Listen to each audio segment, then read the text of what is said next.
आज जो अखिलेश यादव को बड़ा झटका लगा है चुनाव, यूपी चुनाव में, वो उस तरीके से कि उनके घर की बहू यानी अपर्णा यादव ने बीजेपी का दामन थाम लिया है।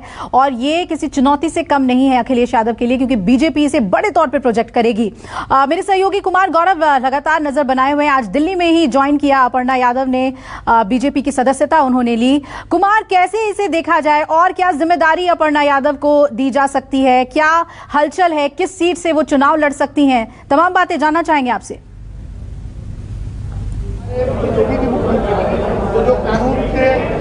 देखिए, जाहिर तौर पे अपर्णा यादव का बीजेपी में शामिल होना एक, आप कह सकते हैं कि परसेप्शन के हिसाब से जमीन पे जो भी हो, इसकी ये बहुत ज़्यादा कुछ कहा नहीं जा सकता, क्योंकि राजनीति में बहुत सफल कैरियर अभी तक उनका रहा नहीं है। 2017 में वो पहली बार लखनऊ कैंट विधानसभा सीट से समाजवादी पार्टी से चुनाव लड़ी थी, लेकिन वो चुनाव हार गई थी।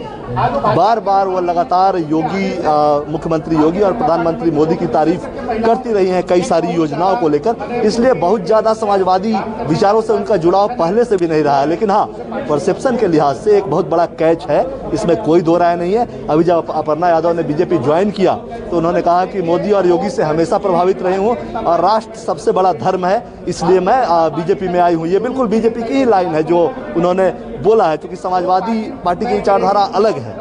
ऐसे में एक परसेप्शन के लिहाज से एक अच्छा खासा कैच आप बीजेपी के लिए कह सकते हैं। मुलायम परिवार पे आरोप लगाने के लिए या अखिलेश का जो इलेक्शन प्रोस्पेक्ट है उसको बिगाड़ने के लिए बीजेपी अपर्णा का इस्तेमाल पूरे उत्तर प्रदेश चुनाव में करेगी, इसमें कोई दो राय नहीं है।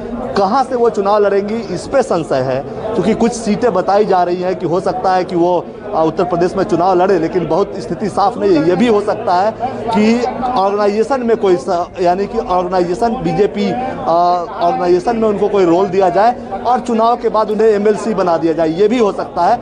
हो सकता है महिला मोर्चा जैसे कुछ पद उनको दे दिए जाएं, लेकिन अभी इसमें बहुत ज़्यादा क्लैरिटी नहीं है कि वो चुनाव लड़ेंगी या नहीं लड़ेंगी, क्योंकि लखनऊ कैंट उनकी सीट है। वहाँ से रीता बहुगुणा जोशी पहले से ही अपने बेटे के लिए फील्डिंग कर रही हैं। वो ये भी कह रहे हैं कि 24 में वो लोकसभा चुनाव नहीं लड़ेंगे, लेकिन उनके बेटे को वो सीट दे दिया जाए।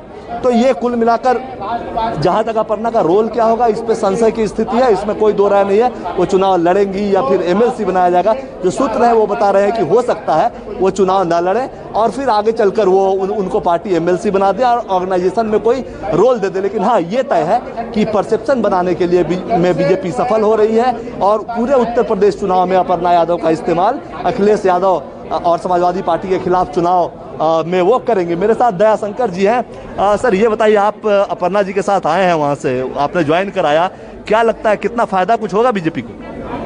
देखिए, अपर्णा जी वैचारिक रूप से पहले से भारतीय जनता पार्टी के नीतियों को प्रशंसा करती थी, मोदी जी के कार्यों को प्रशंसा करती थी। तो उजारी का नहीं, बोलिए। तो उनके आने से पार्टी को लाभ होगा, बीजेपी मजबूत होगी। चुनाव लड़ेंगी वो? पार्टी चुनाव लड़ाएगी तो चुनाव लड़ेंगी। शुक्रिया। ये दया शंकर जी थे जो उनके साथ आए हैं अपर्णा जी के साथ। बीजेपी के नेता हैं, इनकी पत्नी उत्तर प्रदेश में मंत्री भी हैं, स्वाति। तो जाहिर सी बात है कि एक तैयारी जरूर है बीजेपी की तरफ से, जो भी ओपन अभी रखा गया है कि वो चुनाव, अगर पार्टी चुनाव लड़ाएगी तो वो चुनाव लड़ेंगे। लेकिन जो सूत्र बता रहे हैं कि उत्तर प्रदेश में उनका इस्तेमाल पूरा होगा, पूरे चुनाव प्रचार में उनका इस्तेमाल किया जाएगा, लेकिन चुनाव लड़ेंगे कि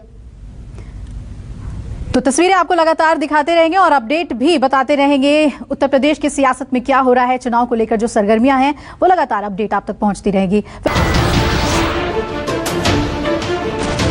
नमस्कार, मैं हूं मानक गुप्ता। अगर आपको हमारा ये वीडियो पसंद आया हो तो इसे लाइक और शेयर जरूर करें और हाँ, हमें सब्सक्राइब और फॉलो करना ना भूलें ताकि आप देश और दुनिया की कोई खबर मिस ना करें। तो जुड़े रहिए हमारे साथ और देखते रहिए न्यूज़ 24।